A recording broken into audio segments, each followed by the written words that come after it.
सर्वोत्तम भाव है सभी का कल्याण चाहना।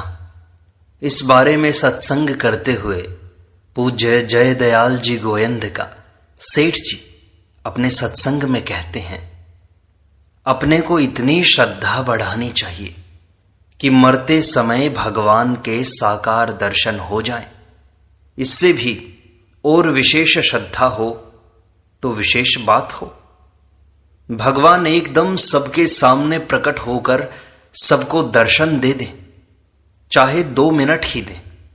अपने पास इससे परे की बातों को नापने के लिए गज नहीं है। इससे उत्तम भी तीसरी बात है कि लाखों व्यक्ति परमात्मा की ओर लग जाएं। राजा हरिश्चंद्र ने भगवान से प्रार्थना की और कहा कि मेरी सारी नगरी का उद्धार कर दें। भगवान ने उनकी सारी नगरी का उद्धार कर दिया तथा सारी नगरी वैकुंठ में चली गई। यह सुनी हुई बात है कि प्रहलाद ने भगवान से सारी दुनिया के उद्धार के लिए वरदान मांगा। संसार में कोई बात असंभव माननी ही नहीं चाहिए। सभी भगवान के अंश हैं। जो बहुत भारी श्रद्धा, प्रेम, भक्ति करे वह कारक पुरुष की तरह काम कर सकता है। मनुष्य यदि उन्नति करना चाहे तो वह लाखों करोड़ों मनुष्यों का उद्धार कर सकता है।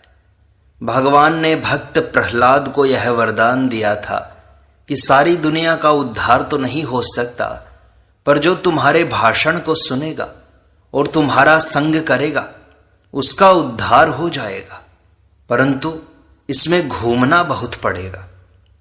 संसार में ऐसे पुरुष होते हैं जिनमें श्रद्धा विश्वास होते ही कल्याण हो जाता है। ऐसे आदमी बहुत हुए हैं, पर हमें मालूम नहीं है। जिनका श्रद्धा से दर्शन करते ही उद्धार हो जाए, ऐसे पुरुषों के होने से संसार का कुछ काम चल सकता है। जैसे चैतन्य महाप्रभु ने जगाई मधाई का उद्धार किया।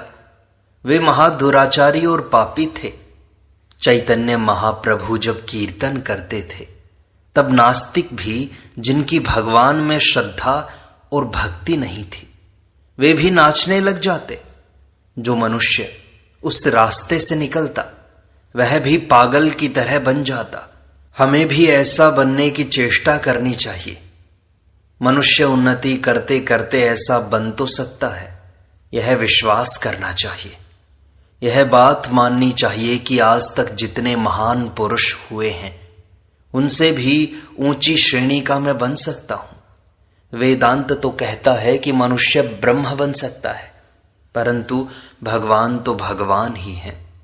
हम लोग खूब ऊंचे बन सकते हैं। दोनों मार्ग खुले हैं। चाहे भक्त बनो चाहे भगवान बनो। अंतर इतना है कि ज्ञान में विज्ञान आनंद घन ज्ञानमय आनंद स्वरूप बन जाता है, और भक्ति के मार्ग में साक्षात पूर्ण ब्रह्म जो ज्ञान के पुंज हैं उनके आनंद का भोक्ता हो जाता है। ज्ञान मार्ग में तो भगवान का स्वरूप बन जाए, यानी भगवान का स्वरूप बनना हो तो ज्ञान मार्ग खुला है, और प्रभु के पास रहकर उनको देख देख कर मुग्ध होना हो तो भक्ति का मार्ग खुला है। आनंद स्वरूप और आनंद का भोक्ता, वह आनंद ऐसा है कि उससे सारे ब्रह्मांडों का पालन होता है, फिर भी वह कम नहीं होता। एक आदमी सारी दुनिया को सदावर्त बांट रहा है, पर क्या वह भूखा रह सकता है? यह बात समझ में नहीं आती।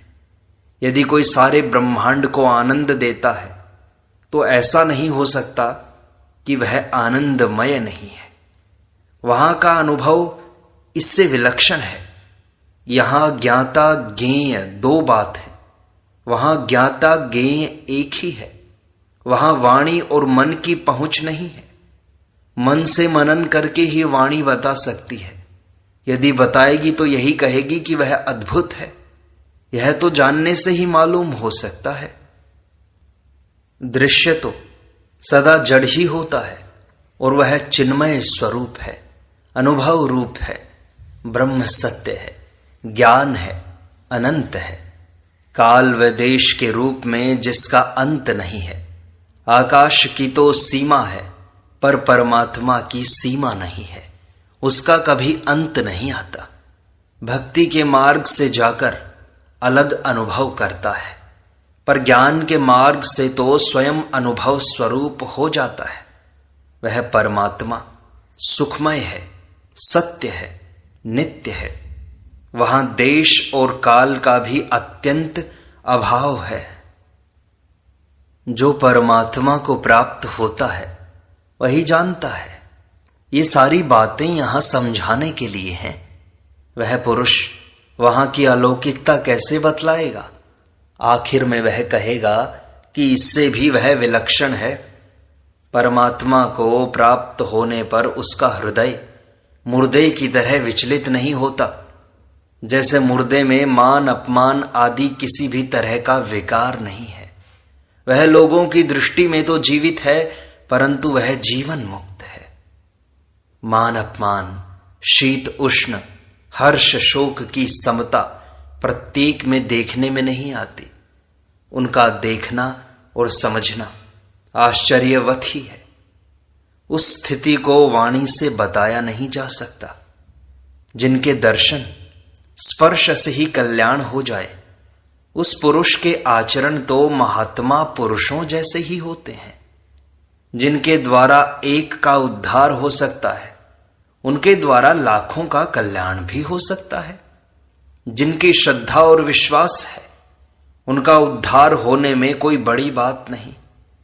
जिनके श्रद्धा और विश्वास नहीं, उनका भी उद्धार होना कोई बड़ी बात नहीं है।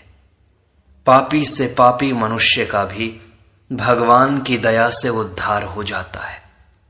यह तो भगवान की विशेष दया है कि भगवान के हाथ से जिनकी मृत्यु होगी उसको भगवान का स्मरण होगा ही। यदि स्मरण न भी हो तो भी कल्याण होगा। यह भगवान की विशेष आज्ञा है। उत्तंक की भगवान पर श्रद्धा नहीं थी, तब भी भगवान ने उसे अपना प्रभाव दिखाया। कहा कि तेरी गुरु सेवा देखकर मुझे दया आती है। तू मेरे प्रभाव को नहीं जानता, जानता तो मुझे शाप देने को तैयार नहीं होता। भगवान ने दया करके उसे अपना विश्व रूप दिखाया। भगवान में उसकी श्रद्धा न होते हुए भी उसका कल्याण किया। भगवान दर्शन देने पर उसका कल्याण करे बिना छोड़ते ही नहीं। महात्मा के संग को लोग छोड़ दें तो महात्मा इसमें समर्थ नहीं है कि उन्हें पकड़ लें, पर भगवान तो सर्वसमर्थ हैं। भगवान ने उत्तंक को गुरु सेवा का फल दिया। उत्तंक, उपमन्यु, साकल्य, सत्यकाम आदि ने गुरु की खूब सेवा की थी। उपाय तो एक ही है कि मन में यही प्रबल इच्छा करें कि मैं चाहे नरक में रहूं पर सारी दुनिया का कल्याण हो जाए। ऐसी कृपा अभी तक किसी पर नहीं हुई। अपना कल्याण सबके पीछे चाहें। भगवान पूछें कि वरदान मांग, तो यही वरदान मांगें कि सबका उद्धार हो जाए, अन्यथा मैं नरक में रहूं और जो नरक में आए उसका ही उद्धार करता रहूं। अपना मांगने का काम है, देना न देना भगवान की इच्छा। नरक सदा के लिए ही मांगे। दुनिया में सबसे खराब जगह लोग नरक को ही मानते हैं, वही अपने लिए मांगे। काशी में शिवजी मुक्ति देते हैं, वह नरक तो काशी से भी बढ़कर बन जाए। संसार में जितने दयालु हुए हैं वह तो उन सबसे बढ़कर दयालु है। बिना श्रद्धा ही दर्शन उपदर्शन से लोगों का उद्धार हो जाए, ऐसा कैसे बन जाऊं? जिसको भगवान यह वरदान दे दें कि जहां दुखी बहुत हैं वहां जाकर रह तू। जिनका भाव ऐसा है कि वही पुरुष वैसा बनने लायक हो सकता है, वहां कमजोर का काम नहीं है, उसी को वरदान मिल सकता है। सगुण साकार के दर्शन करने वालों के ये भाव हो सकते हैं। अपने तो सब लोग यही बात ख्याल रखें कि यदि किसी को भगवान मिले तो यह मांगे कि सबका उद्धार कर दे। यह इच्छा सबसे उत्तम है। मनुष्य जो भी क्रिया करे वह किसी के अर्पण तो करता ही है। कोई तो फल आसक्ति त्याग कर कर्म करता है, कोई कृष्णार्पण कर्म करता है, कोई प्रकृति के अर्पण करता है, कोई गुणा गुणेषु वर्तन्त इस भाव से कर्म करता है। हम लोग तो कर्म का यदि कोई फल होता हो तो यही मांगे कि इससे सारी दुनिया का कल्याण हो जाए। इस त्याग का जो फल हो तो उसका फल भी यही मांगे कि सारी दुनिया का कल्याण हो जाए। दुनिया का कल्याण मांगने वाले का यह भाव नहीं होना चाहिए कि मेरा भी कल्याण हो जाए। भगवान ने प्रहलाद से कहा वरदान मांगो, तब उसने कहा कि सारी दुनिया का कल्याण कर दे। भगवान ने कहा इनके पापों को कौन भोगेगा? प्रहलाद ने कहा मैं भोगूंगा। भगवान ने कहा ऐसा तो नहीं हो सकता, पर जिसका तुम्हारे से भाषण, दर्शन, स्पर्श आदि हो जाएगा उन सबका कल्याण हो जाएगा। ऐसा वरदान मांगना भगवान के पास रहने से बढ़कर है। अपना भले ही वियोग रहे परंतु सब जीव भगवान के पास पहुंच जाएं। भगवान की दया का सहारा लेकर यहां हम लोग जितने आदमी बैठे हैं, इनमें नीचे से नीचा जीव भी इसी जन्म में ऊंचे से ऊंचा बन सकता है। भगवान की दया के सहारे प्रयत्न करने पर पापी से पापी भी जन्म के थोड़े ही काल में ऊंचे से ऊंचा हो सकता है। परमात्मा का आश्रय लेकर प्रयत्नशील हो, लगन लगाएं। सबसे बढ़कर बनना पारस से भी मूल्यवान है। यदि कोई कहे कि इस पहाड़ पर उस जगह पारस पड़ा है, जो पहले पहुंचेगा उसे ही मिलेगा, तो सब बड़े उत्साह से भागेंगे। वैसा उत्साह हो तो जो आदमी सबसे पीछे है वह भी सबसे आगे पहुंच सकता है। उससे भी कई गुना अधिक उत्साह भगवत प्राप्ति के लिए करना चाहिए। परम श्रद्धा से भगवत प्राप्ति बहुत शीघ्र हो सकती है। श्रद्धा से भी विलंब हो जाता है। फिर जैसा होना होगा वैसा अपने आप ही हो जाएगा। यदि स्त्री अपने पति को परमात्मा मान ले, परमात्मा मानने पर स्त्री की स्थिति वैसी हो जाएगी जैसी परमात्मा प्राप्त व्यक्ति की हो जाती है। ज्ञान मार्ग में तो एक विज्ञान आनंद घन के सिवाय और कोई है ही नहीं। वहां किसका उद्धार? वहां तो अपने कल्याण से ही सबका कल्याण है। प्रार्थना तो भक्ति मार्ग वाले कर सकते हैं। दुनिया में बहुत से ज्ञान मार्ग से चलने वाले भक्ति की तरफ से नाक सिकोड़ते हैं और भक्ति मार्ग वाले ज्ञान की तरफ से। ऐसा जो करते हैं वे एक दूसरे के तत्व को नहीं समझते। उसकी दूसरी मौज है और उसकी दूसरी मौज है। दोनों मार्ग अलग अलग हैं और दोनों ही ठीक हैं। ज्ञान मार्ग में स्वयं परमात्मा का स्वरूप बन जाता है। वह आनंदमय सारे संसार को आनंद बांटता रहे तो भी वह आनंद वैसा का वैसा ही रहता है। भगवान जैसे सबका पालन पोषण कर खुद आनंद में रहते हैं, वह पुरुष भगवद रूप ही हो जाता है। सारी दुनिया उसकी उपासना करे वह उपास्य है। इस प्रकार भक्ति के तत्व को नहीं समझने वाले कहते हैं कि यह तो विषयासक्ति है, इससे दूर रहो। जैसे गोपियों का भगवान से विशुद्ध प्रेम था, जिस आनंद में गोपियां मुग्ध थीं, उस प्रेम का आस्वादन, उस आनंद के तत्व को ज्ञान मार्ग वाले छू भी नहीं सकते। उन गोपियों के आनंद को देखकर भगवान मुग्ध हो जाते हैं। सारी दुनिया को तो भगवान मुग्ध करते हैं और राधिका जी भगवान को मुग्ध करती हैं। राधिका जी भगवान की प्रसन्नता में प्रसन्न और भगवान राधिका जी की प्रसन्नता में प्रसन्न होते हैं। सारी मुक्तियां भक्त की चरण धूलि में रहती हैं। नित्य नई मुग्धता रहती है। मुक्ति तो उनके चरण की धूलि में लौटती है। मुक्ति तो उन भक्तों की चरण रज से ही मिल जाती है। इतनी ऊंची स्थिति को ज्ञान मार्ग वाले जान ही नहीं सकते। दोनों ही इसी तरह भूल में हैं। किसी मार्ग को भी निंदा नहीं करनी चाहिए। किसी मार्ग की निंदा भगवान की निंदा है। परमात्मा प्राप्त पुरुष तो किसी की भी निंदा नहीं कर सकता। जो भगवान के किसी भी मार्ग की निंदा करे वह परमात्मा प्राप्त पुरुष नहीं है। जो भी आपको दूसरे के बारे में चुगली करता दिख जाए और खुद को कहे कि मैं भगवान का भक्त हूं, मैंने भगवान के तत्व को जान लिया है, तो समझना चाहिए यहां केवल छल कपट हो रहा है। परमात्मा को प्राप्त पुरुष प्राणी मात्र से घृणा नहीं करता। चाहे वो पशु हो, पक्षी हो या कोई भी जीव हो, किसी से भी वह घृणा नहीं करता। जो इन मार्गों में घृणा करे वह तो द्वेषी है। भक्ति मार्ग वाले ज्ञान मार्ग वाले की निंदा करें, ज्ञान मार्ग वाले कर्म योग वाले की निंदा करें और कर्म योग वाले योग मार्ग वाले की निंदा करें। इस तरह भगवान नहीं मिल सकते। निंदा करने वाला भगवत भक्त और भगवत प्रेमी नहीं हो सकता। परमात्मा प्राप्त पुरुष तो मुसलमान ईसाई के धर्म से भी घृणा नहीं करता। जो इनसे भी घृणा करता है वह भगवत प्राप्त पुरुष नहीं है।